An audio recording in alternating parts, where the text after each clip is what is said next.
చివరికి Trump phone చేసి నీకేమైనా పిచ్చా, నేనే లేకపోతే నువ్వు ఈ పాటికి జైల్లో ఉండేవాడివని నెతన్యాహుపై బూతులతో విరుచుకుపడ్డాడంటే పరిస్థితి ఎంత దారుణంగా ఉందో అర్థం చేసుకోవచ్చు. ఒకప్పుడు ప్రాణ స్నేహితుల్లా కనిపించినటువంటి ఇద్దరు అగ్రనేతలు ఇప్పుడు ఎందుకు ఒకరిపై ఒకరు తిరగబడ్డారు? ఒకప్పుడు అంతర్జాతీయ వేదికలపై పరస్పరం పొగడతలతో ముంచెత్తుకున్న ఇద్దరు ప్రపంచ అగ్రనేతల మధ్య ఇప్పుడు ఎందుకు తీవ్ర వ్యూహాత్మక యుద్ధం నడుస్తోంది? అమెరికా అధ్యక్షుడు డొనాల్డ్ ట్రంప్ జారీ చేసిన ఆదేశాలను ఇజ్రాయెల్ ప్రధాని బెంజమిన్ నెతన్యాహు లెక్క చేయడమే కాకుండా సవాల్ విసిరే స్థాయికి వెళ్ళాడు. అసలు ఒకప్పుడు అత్యంత సన్నిహిత మిత్రులుగా ఉన్న వీరిద్దరి మధ్య ఈ తిరుగుబాటు ఎందుకు మొదలైంది? అమెరికా ఇరాన్తో చేసుకుంటున్న ఆ రహస్య ఒప్పందం వెనక అసలు కథేంటో ఈ వీడియోలో పూర్తిగా తెలుసుకుందాం. డొనాల్డ్ ట్రంప్ మరియు బెంజమిన్ నెతన్యాహు మధ్య ఉన్న స్నేహం చాలా విచిత్రమైనది.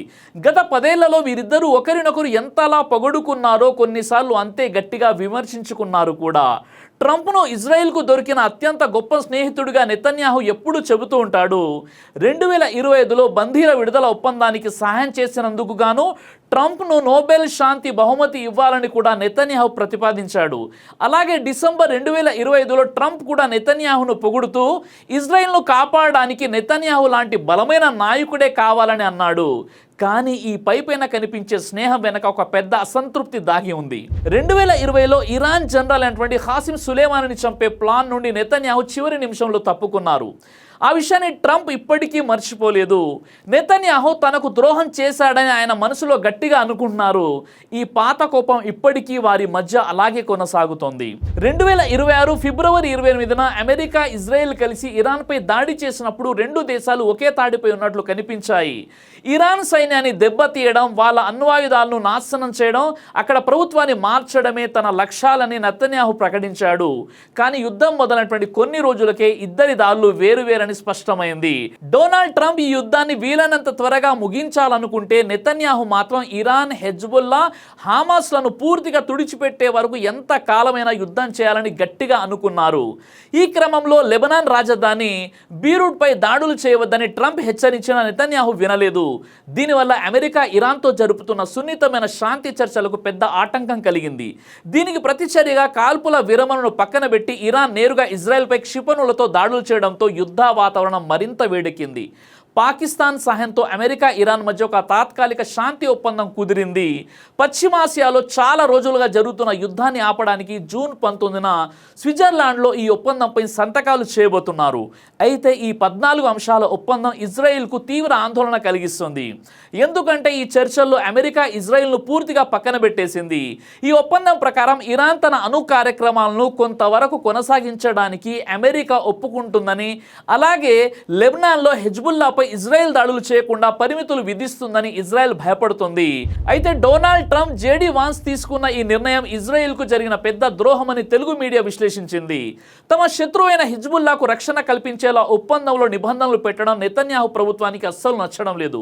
మరోవైపు G7 దేశాలు కూడా ఈ ఒప్పందాన్ని త్వరగా ముగించడానికి గట్టిగా ప్రయత్నిస్తుండటంతో ప్రపంచంలో ఇజ్రాయెల్ ఒంటరిదవుతుందనే భావన వ్యక్తమవుతుంది.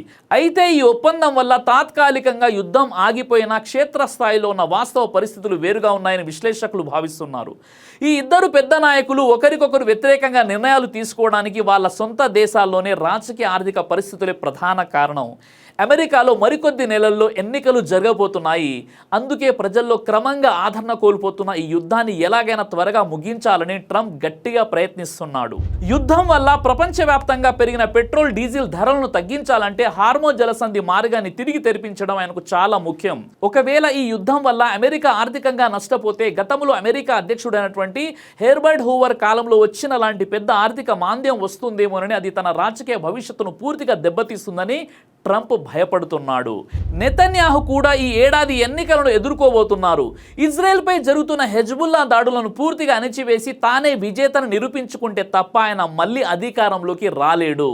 తన ప్రభుత్వంలో ఉన్న ఈతామార్ బెన్గ్వీర్ లాంటి కఠిన నిర్ణయాలు తీసుకునే మంత్రుల మద్దతును కాపాడుకోవడానికి కూడా నెతన్యాహు నిరంతరం శ్రమిస్తున్నాడు. అమెరికా ఒత్తిళ్లకు లొంగిపోయామనే ముద్ర పడకుండా దేశ సార్వభౌమత్వాన్ని కాపాడుకునే బలమైన నాయకుడిగా ప్రజల్లో నిలబడడం కోసం నెతన్యాహు ట్రంప్ హెచ్చరికలను కూడా పక్కన పెట్టి మొండిగా ముందుకు సాగుతున్నాడు. విశ్లేషకులు ఈ పరిణామాలను వివరించారు. నెతన్యాహు కేవలం అమెరికా మాట వినకపోవడమే కాదు, అసలు మాకు చెప్పడానికి ట్రంప్ ఎవరనే రేంజ్లో తిరగబడ్డారని వారు చెప్పారు. అమెరికా ఇచ్చే సహాయాన్ని వాడుకుంటూనే తమ సొంత యుద్ధ నిర్ణయాల్లో అమెరికా జోక్యం చేసుకుంటే అస్సలు ఒప్పుకోబోమని నెతన్యాహు గట్టిగా స్పష్టం చేశాడు. జూన్ 2026 మొదటి వారంలో ట్రంప్ నెతన్యాహుకు ఫోన్ చేసి బీరూట్పై దాడులు ఆపమని చాలా కోపంగా చెప్పారు. ఆ ఫోన్ కాల్లో ఇద్దరి మధ్య పెద్ద గొడవ జరిగిందని, నెతన్యాహుపై ఇజ్రాయెల్లో ఉన్న అవినీతి కేసులను గుర్తు చేస్తూ నేనే గనక లేకపోతే నువ్వు ఈ పాటికి జైల్లో ఉండేవాడివని అంటూ ట్రంప్ తీవ్రంగా విమర్శించాడు. కానీ నెతన్యాహు ఈ బెదిరింపులకు ఏమాత్రం భయపడలేదు. ఇజ్రాయెల్ తనను తాను కాపాడుకోవడానికి చేసే యుద్ధాన్ని ఎట్టి పరిస్థితుల్లోనూ ఆపదని తెలిసి చెప్పాడు. ఒకవేళ అమెరికా తమకు రక్షణగా నిలబడకపోయినా ఒంటరిగానే పోరాడడానికి సిద్ధమని నెతన్యాహు పరోక్షంగా హెచ్చరించినట్లు వార్తలు వచ్చాయి. మిత్రులారా, ఈ ఇద్దరు అగ్రనేతలు ఇలా పరస్పరం ఎందుకు వ్యతిరేక నిర్ణయాలు తీసుకుంటున్నారో తెలుసా? వారి సొంత దేశాల్లోనే రాజకీయ అవసరాలే దీనికి కారణం. అమెరికా ప్రెసిడెంట్ డొనాల్డ్ ట్రంప్కు మరికొద్ది నెలల్లో మిడ్ టర్మ్ ఎన్నికలు ఉన్నాయి. ఈ యుద్ధం వల్ల పెరిగిపోయిన గ్యాస్ చమురు ధరలను అదుపు చేయాలంటే స్ట్రెయిట్ ఆఫ్ హార్మోజ్ జలసంధిని వెంటనే తెరిపించాలి. ఒకవేళ ఈ యుద్ధం వల్ల అమెరికా ఆర్థికంగా నష్టపోతే తనను పూర్వపు అమెరికా విఫల ప్రెసిడెంట్ అయినటువంటి హెర్బర్ట్ హూవర్తో పోల్చుతారేమోని ట్రంప్ తీవ్రంగా భయపడుతున్నాడు. అందుకే ఇరాన్తో త్వరగా విజయం లేదా ఒక ఒప్పందాన్ని ఆయన కోరుకుంటున్నాడు. మరోవైపు నెతన్యాహు పరిస్థితి కూడా అంతే క్లిష్టంగా ఉంది. ఇజ్రాయెల్లో త్వరలో ఎన్నికలు రాబోతున్నాయి. హెజ్బుల్లా హమాస్ స్థావరాలను పూర్తిగా నిర్మూలించి తానే ఇజ్రాయెల్ రక్షకుడిని నిరూపించుకుంటే తప్ప ఆయన రాజకీయంగా మనుగడ సాగించలేడు. తన ప్రభుత్వంలో ఉన్న ఇతామార్ బెన్గ్వీర్ వంటి తీవ్ర జాతీయవాద మంత్రుల మద్దతు కావాలన్నా ఆయన కఠినంగా వ్యవహరించక తప్పదు. ట్రంప్ ఒత్తిడికి లొంగిపోయి ఇజ్రాయెల్ యుద్ధాన్ని ఆపేస్తే అది దేశ సార్వభౌమత్వానికి ప్రమాదమని ఇజ్రాయెల్ ప్రజలు భావిస్తున్నారు. అమెరికా ఇజ్రాయెల్ దేశాల మధ్య ఇలాంటి గొడవలు రావడం చాలా అరుదైన విషయం. గతంలో అమెరికాలో డెమోక్రాట్ పార్టీ అధికారంలో ఉన్నప్పుడే నెతన్యాహు విభేదించేవారు. కానీ ఇప్పుడు తనకు అత్యంత సన్నిహితుడైనటువంటి రిపబ్లిక్ ప్రెసిడెంట్ ట్రంప్తోనే ఆయన గొడవ పడుతున్నారు. జూన్ 19న స్విట్జర్లాండ్లో జరగబోయే శాంతి ఒప్పందం సక్సెస్ కావాలంటే ఇజ్రాయెల్ ఖచ్చితంగా దాడులను పూర్తిగా ఆపేయవలసి ఉంటుంది. కానీ నెతన్యాహు తన స్వంత రాజకీయ ఉనికిని కాపాడుకోవడం కోసం అమెరికా చేస్తున్న శాంతి ప్రయత్నాలను దెబ్బతీయడానికే ప్రాధాన్యత ఇస్తున్నాడు. ఒకవేళ అమెరికా ఒత్తిడికి లొంగిపోయి ఇజ్రాయెల్ గనక దాడులు ఆపేస్తే అది అమెరికా చేతిలో కీలుబొమ్మగా మారిపోతుందని ఇజ్రాయెల్ ప్రజలు భయపడుతున్నారు.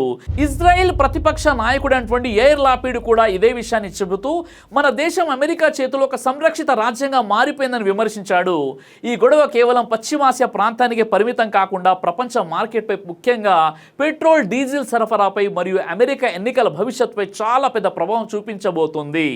అంతర్జాతీయ రాజకీయాలు మరియు దేశాధినేతల స్వార్థ ప్రయోజనాల మధ్య ఎప్పుడు నలిగిపోయేది సామాన్య ప్రజలే. తమ రాజకీయ ఉనికిని కాపాడుకోవడానికి యుద్ధాలు చేయడం, వాటి వల్ల వేలాది మంది అమాయక పిల్లలు ప్రాణాలు కోల్పోవడం మరియు ప్రపంచవ్యాప్తంగా పెట్రోల్ డీజిల్ ధరలు పెరిగి సామాన్య కుటుంబాలపై ఆర్థిక భారం పడడం నిజంగా అత్యంత విచారకరమైనటువంటి బాధాకరమైన విషయం ఇది. ఏ దేశ నాయకత్వమైనా సరే సామాన్య మానవుడి ప్రాణం మరియు వారి శాంతియుత జీవితం కంటే రాజకీయ అధికారం ముఖ్యం కాకూడదు. ఇప్పటికైనా ప్రపంచ దేశాలు తమ వ్యక్తిగత స్వార్థాన్ని, రాజకీయ ప్రయోజనాలను పక్కన పెట్టి యుద్ధాలకు శాశ్వత ముగింపు పలకాలి. అమాయకుల రక్తపాతం లేని సామాన్య ప్రజలకు న్యాయం జరిగే ప్రశాంతమైన ప్రపంచమే నేటి తక్షణ అవసరం. జూన్ 19న స్విట్జర్లాండ్లో జరగబోయే చారిత్రాత్మక శాంతి ఒప్పందం విజయవంతం అవుతుందా, లేక నెతన్యాహు తన దాడులతో ఈ శాంతి ప్రయత్నాలను పూర్తిగా తిప్పికొడతాడా? ట్రంప్ పై నెతన్యాహు చేసిన ఈ వ్యూహాత్మక తిరుగుబాటు సరైనదేనా? అమెరికా సహాయాన్ని కాదని ఇజ్రాయెల్ ఒంటరిగా ఇరాన్ ఎదుర్కోగలదా? మీ అభిప్రాయాన్ని క్రింద ఉన్న కామెంట్ సెక్షన్లో ఖచ్చితంగా తెలియచేయండి. జై హింద్. దైవ ప్రవక్త ముహమ్మద్ సల్లల్లాహు అలైహి వసల్లం వారు తెలియజేశారు, కడుపుకు సంబంధించిన అన్ని రకాల వ్యాధులకు అద్భుతమైన ఔషధం తలిబిన. ఇది దైవ ప్రవక్త వారి సున్నత్, మంచి ఆహారం, ఇమ్యూనిటీ బూస్టర్. ఇందులో షిఫా ఉంది. ఇది మంచి ఔషధంగా కూడా పనిచేస్తుంది. కాబట్టి పిల్లలు అయినా పెద్దలు అయినా ఎవరైనా దీనిని ఉపయోగించవచ్చు. ఇందులో ఎలాంటి సైడ్ ఎఫెక్ట్ లేదు. ఖురాన్లో దైవం తెలియజేశాడు, తేనెలో మీకు స్వస్థత ఉంది. కాబట్టి స్వచ్ఛమైనటువంటి ఫారెస్ట్ హనీ కోసం మీరు సంప్రదించండి. అలాగే పురుషుల స్టామినా కోసం తయారు చేయబడినటువంటి హల్వా, ఇది అన్ని రకాల లైంగిక సమస్యలను దూరం చేసి వీర్య కణాల ఉత్పత్తికి సహాయపడుతుంది. మీ దాంపత్య జీవితాన్ని మరింత సంతోషకరంగా, ఆత్మవిశ్వాసంతో నింపడంలో సహాయపడుతుంది. మరో విషయం, ఇక డయాబెటీస్తో కేవలం మేనేజ్ చేస్తూ బ్రతకాల్సిన అవసరం లేదు. డయా కంట్రోల్ సప్లిమెంట్ కేవలం బ్లడ్ షుగర్ను తాత్కాలికంగా తగ్గించడం కాదు, డయాబెటీస్ అసలు కారణంపై పనిచేస్తుంది. అలాగే మన శరీరాన్ని నిశ్శబ్దంగా నాశనం చేసే ప్రమాదాల్లో కొలెస్ట్రాల్ ఒకటి. చెడు కొలెస్ట్రాల్ గుండె సమస్యలు, సమస్యలు మీ దగ్గరకు రాకుండా ఈ లిపిడ్ కంట్రోల్ అద్భుతంగా పనిచేస్తుంది. ఇందులో ఎలాంటి సైడ్ ఎఫెక్ట్స్ లేవు. ఇది కంప్లీట్గా హెర్బల్ ప్రొడక్ట్స్ కాబట్టి స్క్రీన్ పై కనిపిస్తున్నటువంటి నంబర్కి ఫోన్ చేసి ఆర్డర్ చేసుకోవచ్చు. కొరియర్ ఫెసిలిటీ కూడా అందుబాటులో ఉంది.